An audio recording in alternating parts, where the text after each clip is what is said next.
Whoa, look at this. That's amazing. Oh, it's hot here.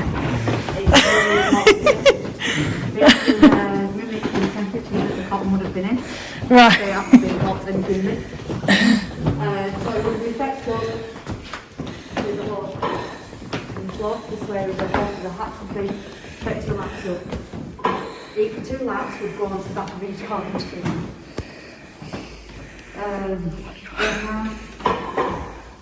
Red cotton engines down the stack, constant control.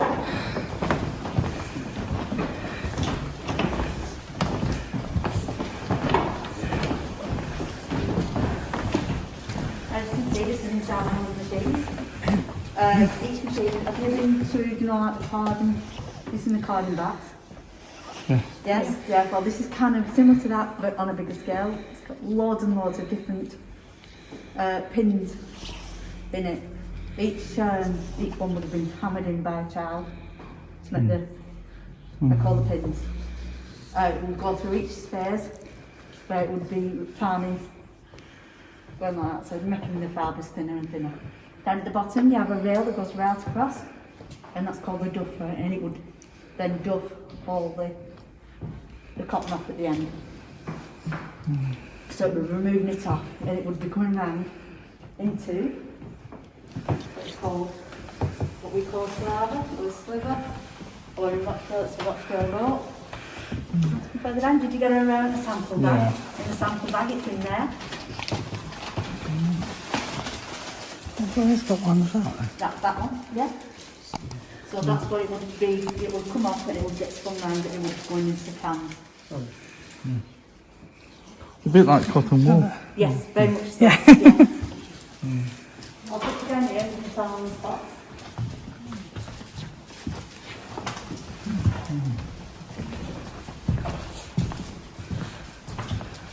So all these now engines would be run by one girl, and she would have to run up and down changing all the cans as soon as they were full. How long would it take for a can to get full? Oh, I forgot again. Sorry. No, it's alright.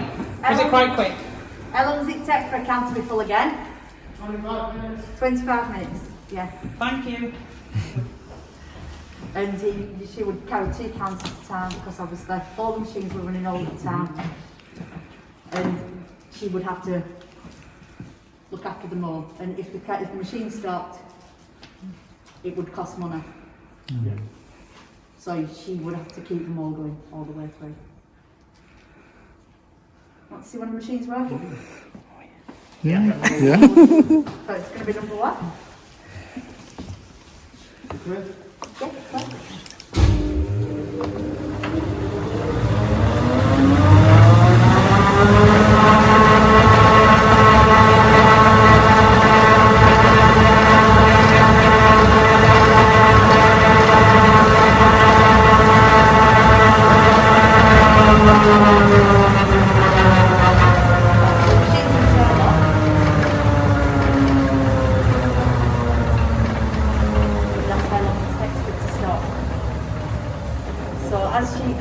We have the metal bars that go over. There would have been no devices like that. Health and safety wasn't really a thing. The girl would have to run backwards and forwards in between all the machines to make sure that everything was running smoothly and it was all running right. She would have her hair up, tied in a bobble or something. Well, it wouldn't have been bobbles, but it would have been some sort of cloth to keep her hair out of the way, because otherwise she could have been dragged into the machines and should have been scalped. So that's where the term "let your hair down" comes from the factories, because on a Saturday or Friday, when they'd finished, they would take the hair down. So that's where it came from. Also, they had aprons on, thin cotton aprons, because that's what they wore, and they would be easily ripped off if they needed to be, if they got caught in the machine, so then it weren't taking them fully in.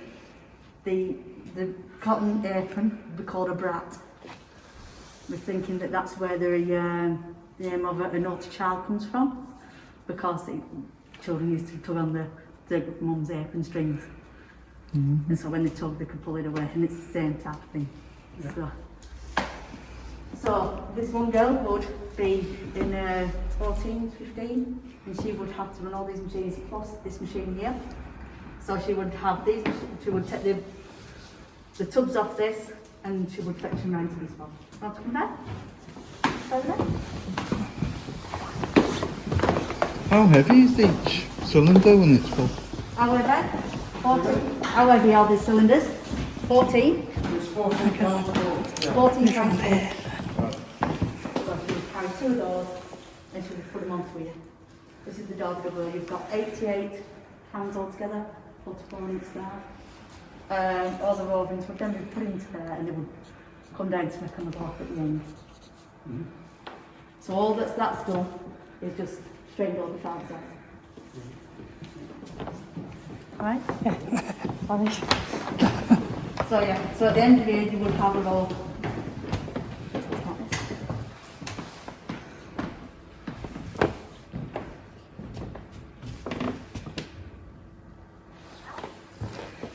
So then this would then be put onto the back of this machine here.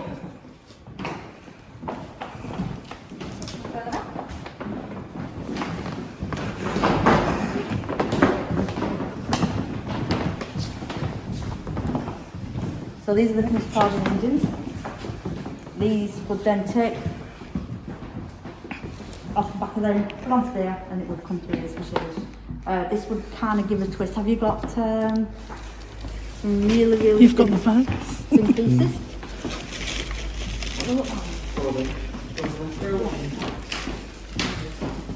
Yeah, roll them. Oh yeah.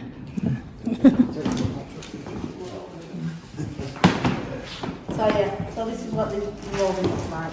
So what it is the machine's it comes off in pieces like this, and it gives it a slight twist.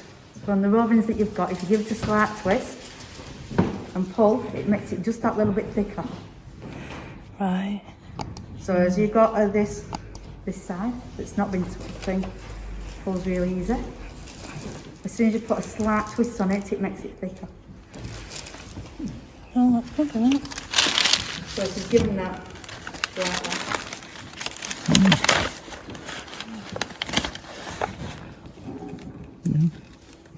Yeah, this machine here is going to be working.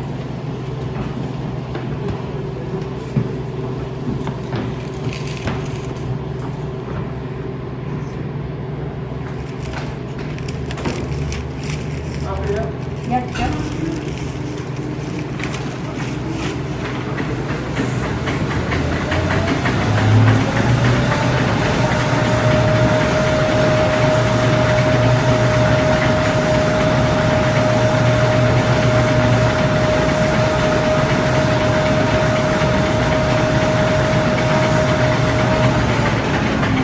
As the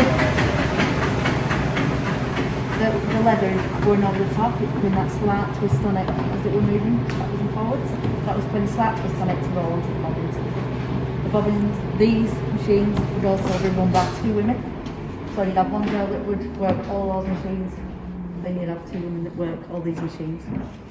Then the bobbins would then go around and go onto the looms. Should we go around that way?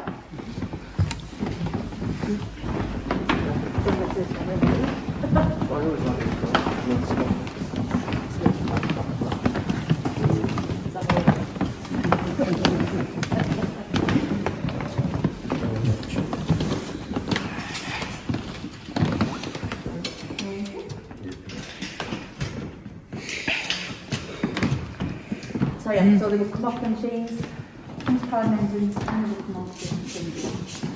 You see, it's sprayed with water. That's keeping the moisture in the air, placing the humidity that is needed for cotton to work properly. It's going to do one draw, so it's going to pull it out, then it's going to spin, and then it's going to go back. There's only going to be one, so if you want photos, there's only going to be one. Yeah, so as the machine comes out, it pulls it off the edge of the bobbin, then it'll stop, it'll spin, which is putting that spin on it, another twist, then a twist on it, and then it'll send it back in. You will notice that some ends will break, and it's called piecing up, so you have to piece them up together. In this area, there would be, only in this area. There's 714 spindles on one machine, Yep, but if you look halfway down, there's an headstock which is separated and staggered in so they're closer together. So there's 714 in this bay. yeah. Yep, so Yeah. one person per day, still with 714. Yep. So this is the photograph of what it would have been like. You would have the weaver, and a big piece and a little piece which would be piecing up. Your little piece would be your half time, so you would do half time here, half time at school. As you've noticed, they're all in bare feet, no shoes, because obviously in here it would be covered in cotton dust. So the cotton dust you'd be able to see until the extractor fans came in years later, but it would be quite hard. The floor would have oil on it, the machines, and they would be using clogs. The clogs would then, if there were all clogs in here, they would touch the metal and it could spark a flame. So that's why they all used no shoes. But also, if you've got pieces of cotton on the floor, nothing got wasted. It went back down to the thing, so you have to pick it up. The easiest way to pick it up was with your feet. Pick it up with your feet, put it in your hands, put it in your pocket, and off it went. You ready? One night.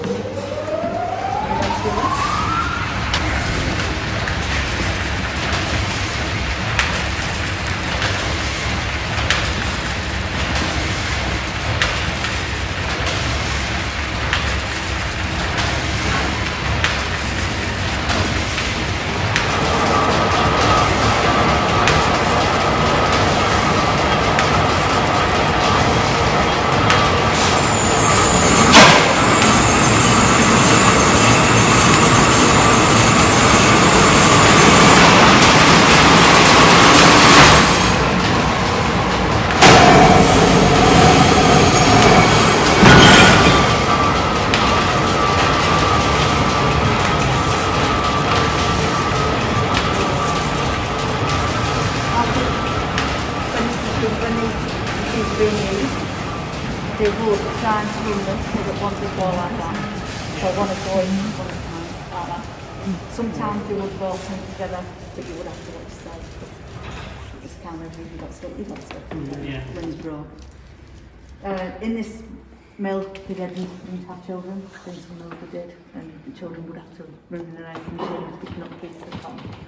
But in this mill, they didn't have any children working. Did you see the ends break? You know, the cotton break when they were going back and forwards? But that's where you piece up. They would have to piece up as the machines were running. So what he's doing up there, he's piecing. He's piecing up while it's still. He would have to do that as it's running, backwards and forwards. So yeah. Any questions?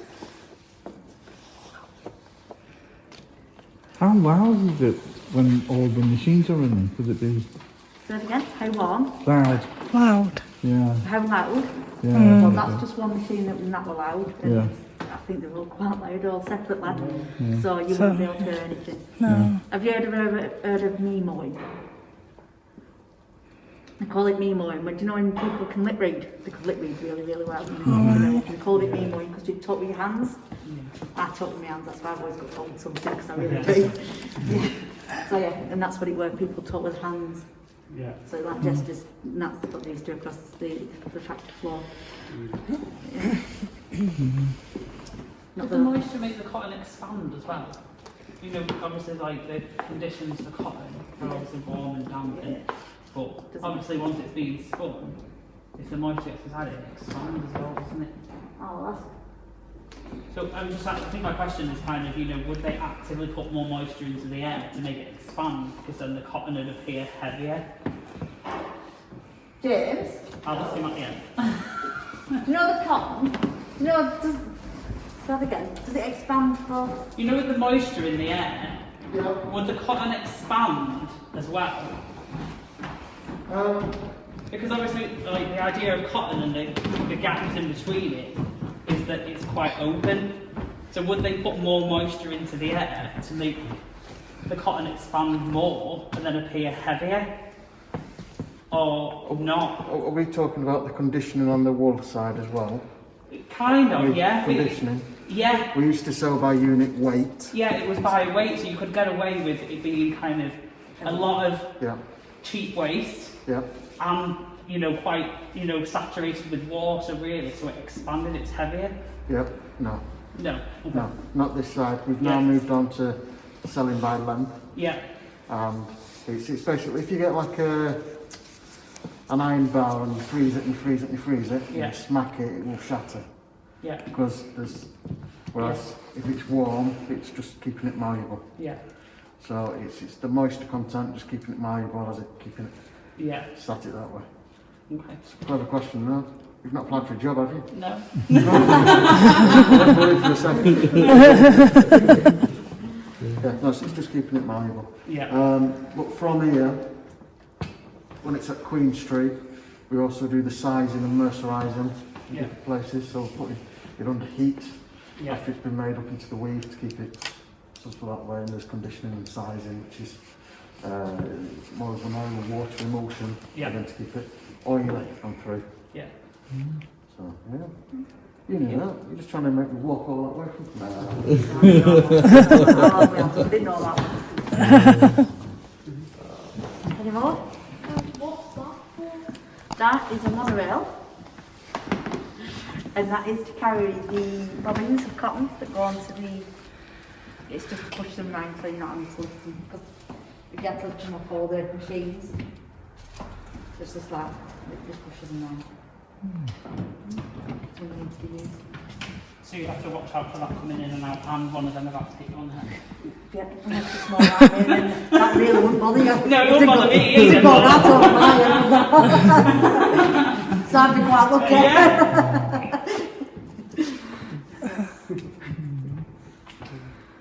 That's good. No questions? No, that's everything. No, that's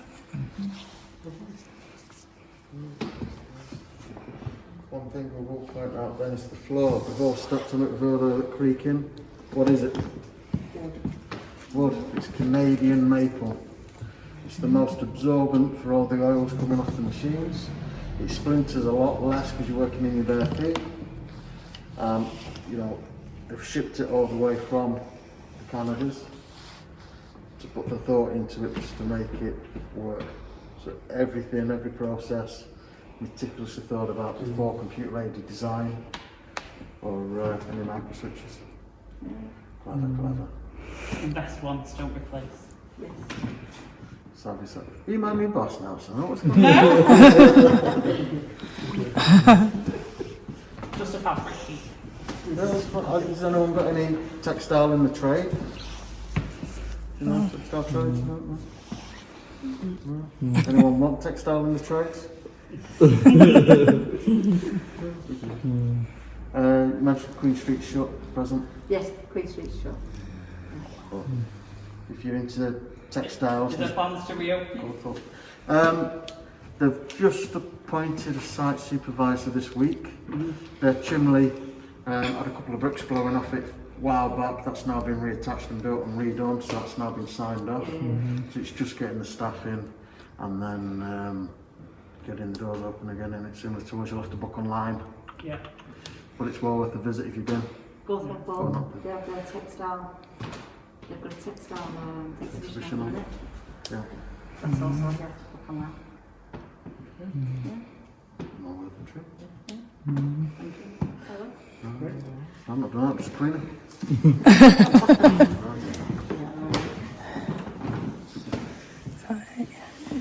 Thank you very much. Thank you. Thank you. Thank you.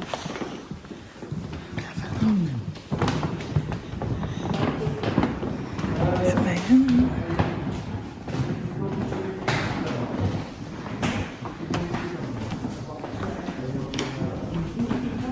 So, did you learn a lot, Christopher? Good week, is it?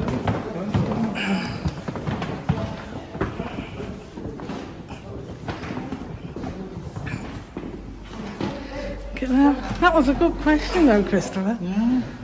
But look at them. If you're quite, I mean, your height, they would hit you. If I grow taller, that would hit me. Look, you're standing here. I wonder if children were just shorter then. Hopefully.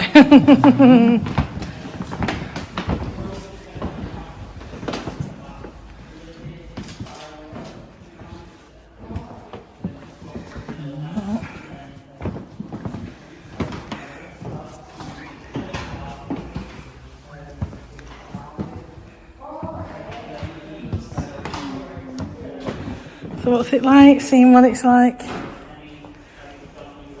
How they worked? What? Because if this didn't happen, then we wouldn't have the technology we have. Exactly. But at the same time, they suffered so much. They did. That's why you should be grateful for what you've got now.